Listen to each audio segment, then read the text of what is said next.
En México existen instituciones dedicadas al estudio, conservación y difusión del patrimonio cultural nacional. Sin embargo, algunas zonas, edificios o exposiciones de objetos culturales no han tenido la difusión que se espera debido a la fragilidad de las piezas, los altos costos de preparación y la alta especialización requerida para el personal a cargo. Con la presentación titulada Captura 3D de objetos culturales para preservación y difusión, José Leonardo Quiñones Bernardino, estudiante del Instituto Politécnico Nacional, quien tuvo durante su estancia en CITEDI la asesoría del doctor Rigoberto Juárez Salazar, nos hablará de su colaboración en este proyecto que propone el desarrollo de una herramienta para la digitalización 3D de piezas culturales. Bueno, buenos días. Mi nombre es José Leonardo Quiñones Bernardino y el proyecto que desarrollé con la asesoría del doctor Rigoberto Juárez tiene por título Captura 3D de objetos culturales para su preservación y difusión. La presentación consta de 5 puntos. El primero es la problemática,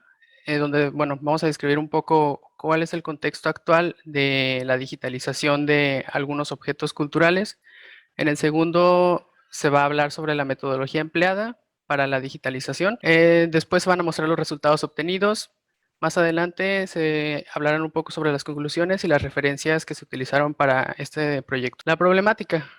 La UNESCO define al patrimonio cultural como el legado que recibimos del pasado, que vivimos en el presente y que se transmitirá a las generaciones futuras. En nuestro país, pues bueno, existen algunas instituciones que se encargan de llevar a cabo estas acciones.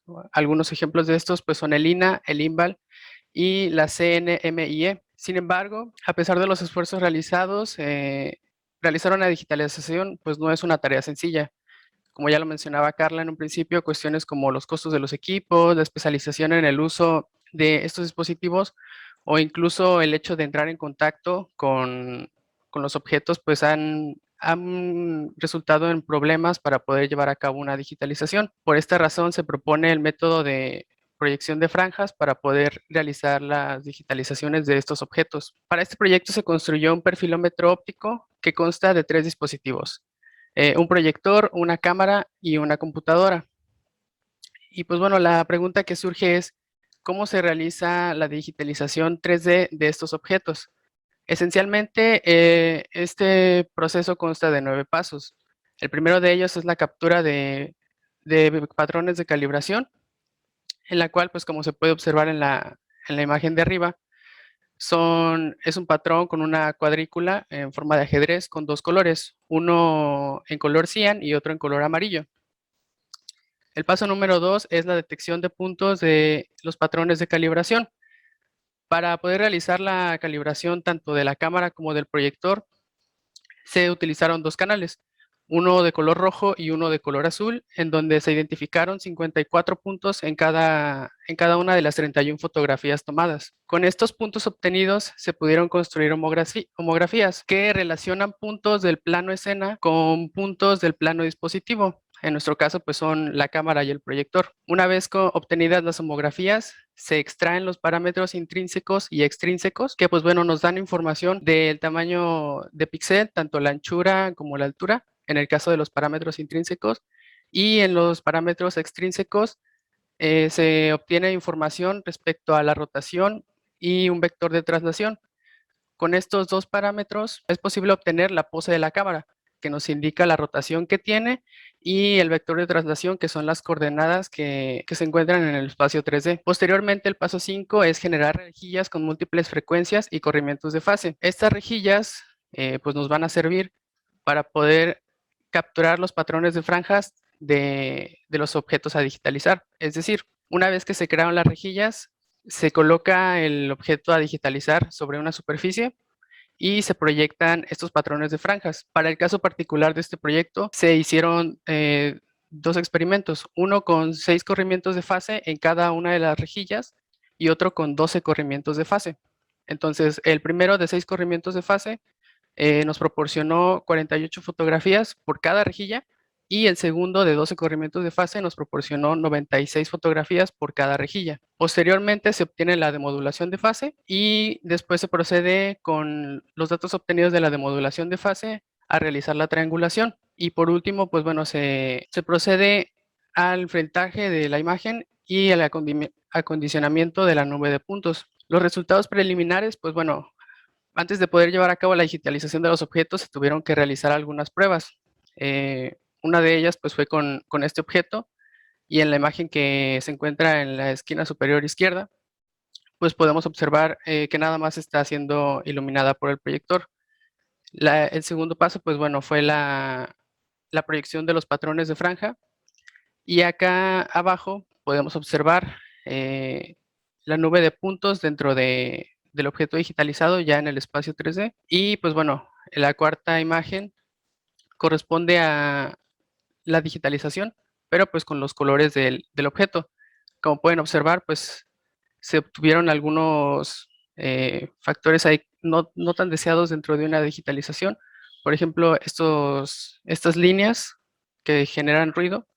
Entonces es, digamos, algunos de los problemas con los que pues nos enfrentamos para antes de poder realizar la digitalización. Dentro de la digitalización de objetos culturales, pues se digitalizaron dos objetos.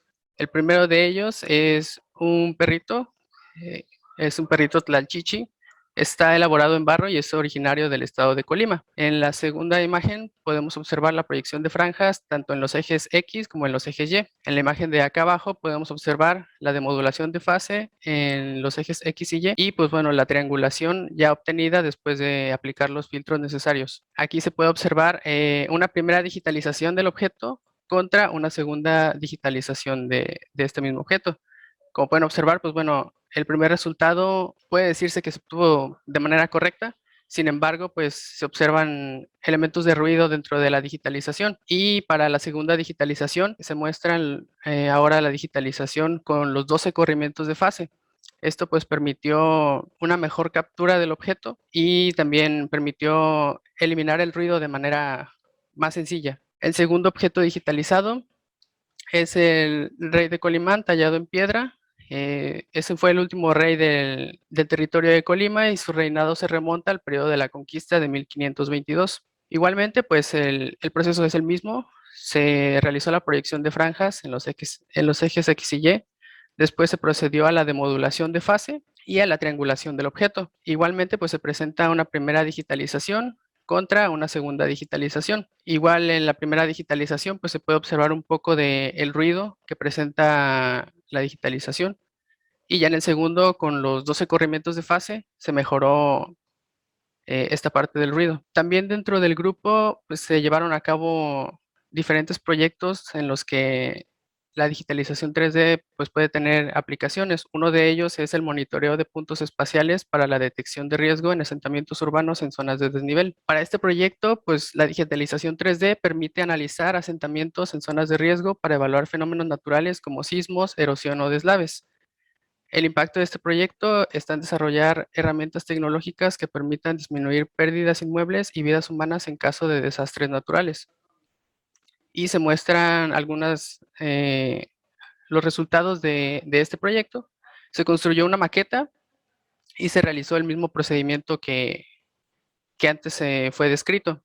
Y pues estos son los resultados obtenidos. A manera de conclusión, pues bueno, la digitalización 3D sí requiere conocimientos básicos de geometría proyectiva, procesamiento de imágenes y de programación. En un principio, pues bueno, yo tenía como que esa inquietud de saber si tenía todos los conocimientos mínimos necesarios, ¿no? Para poder entender al menos la parte teórica, ya no digamos la práctica.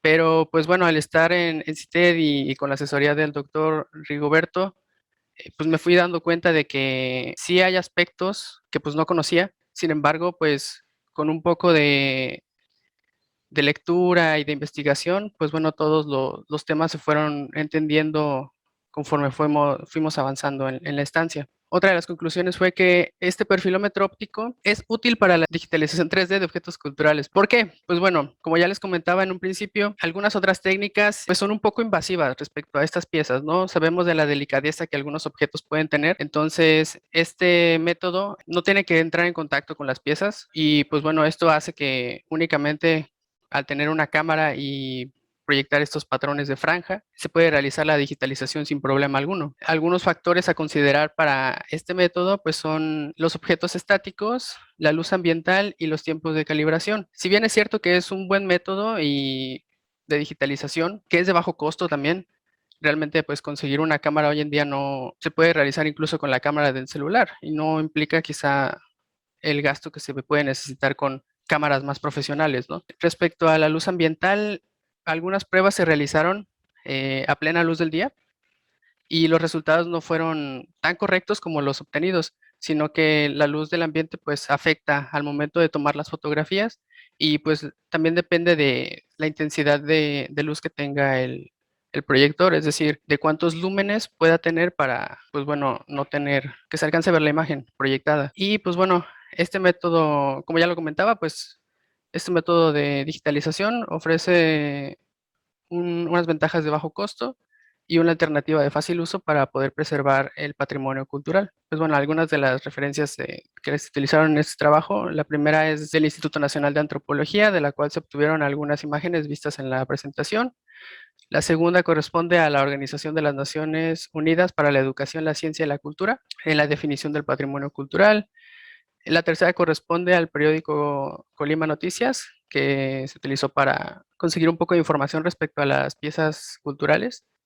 Y en la número 4, si quieren conocer un poco más sobre la teoría que se utilizó para poder realizar las digitalizaciones, la primera es del operador de coordenadas homogéneas. Aquí van a encontrar un poco sobre todo lo referente a los parámetros intrínsecos y extrínsecos, coordenadas homogéneas. Y la número 5 corresponde también a los conceptos clave para entender un poco sobre la demodulación de fase. Y pues bueno, eso sería todo por mi parte. Muchas gracias, Leonardo, por la presentación y muchas felicidades por esta experiencia. Mientras nos hacen llegar las preguntas por medio del chat los asistentes, a mí me gustaría saber si los objetos culturales tienen particularidades o características específicas que se deban de tomar en cuenta para el desarrollo de una herramienta de este tipo. Fíjate que no, por ejemplo, pues bueno, estos dos objetos que yo tuve la oportunidad de conseguir, uno está pues elaborado en barro y otro en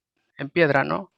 Sin embargo, algunos problemas que sí se presentan al momento de la digitalización tienen que ver con la parte de los colores de los objetos. La digitalización, por ejemplo, del perrito de barro fue un poco más compleja por el color que tiene. Había algunas partes en las que al momento de realizar la proyección de franjas, pues como que se perdían por el hecho de ser zonas oscuras.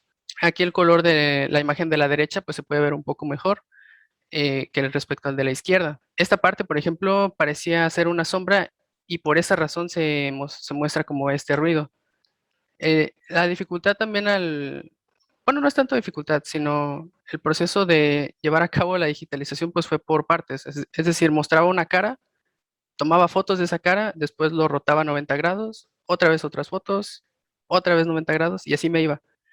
Entonces, algunas partes que no se alcanzaban a digitalizar, por ejemplo, en la primera serie de fotografías, pues se alcanzaban a ver en la segunda, pero si había sombras, pues eso complicaba todo el proceso. Muy bien, gracias por la respuesta. Pregunta Mauro Talamantes, ¿cuál es la importancia y la diferencia de los parámetros intrínsecos y extrínsecos? ¿En base a qué modelo o quién fue el autor de ese tipo de calibración? Ok, los parámetros intrínsecos de la cámara corresponden a lo ancho y lo alto del píxel, así también como el punto en el que el eje óptico atraviesa el plano imagen. Y pues bueno, los parámetros extrínsecos nos dan una matriz de rotación y un vector de traslación. Con esos dos parámetros es posible obtener la pose de la cámara. La pose de la cámara lo que nos va a arrojar o lo que nos va a decir es la rotación que tiene la cámara en los tres ejes X, Y, Z y el vector de traslación, es decir, en el espacio físico de nosotros, ¿qué coordenadas tiene? Muchas gracias. Pregunta Alejandro Acosta, ¿cuál es la ventaja de este método de digitalización con respecto de otros como la visión estéreo o la fotogrametría? Pues bueno, como lo comentaba un poquito al final, una ventaja pues es el bajo costo, ¿no? Pues por ejemplo, yo utilicé la cámara de mi celular. El proyector también, sabemos que entre más, con más tecnología venga, por así decirlo, va a ser un poco más útil, pero el proyector con el que yo tuve la oportunidad de realizar el proyecto no tuvo un alto costo. Otra ventaja también es que es no invasivo Es decir, no se tienen que estar tocando las piezas, no las tienes que estar moviendo tanto. Entonces, yo creo que esas dos características son las que mayor ventaja pueden proporcionar frente a otras que actualmente se están realizando. Bueno, también la especialización. No hace falta ser o tener conocimientos tan específicos a la hora de poder realizar las digitalizaciones. Excelente, muchas gracias, Leonardo. No, muchas gracias, Ansitedi. Y pues bueno, también como ya lo han mencionado mis compañeros, me gustaría agradecerles por toda la atención brindada, al doctor Rigoberto por toda la atención que nos brindó durante las 7 semanas de la estancia y pues bueno, sí cambió un poco mi perspectiva de cómo se realiza la investigación aquí en México. Excelente, nos da gusto escuchar eso.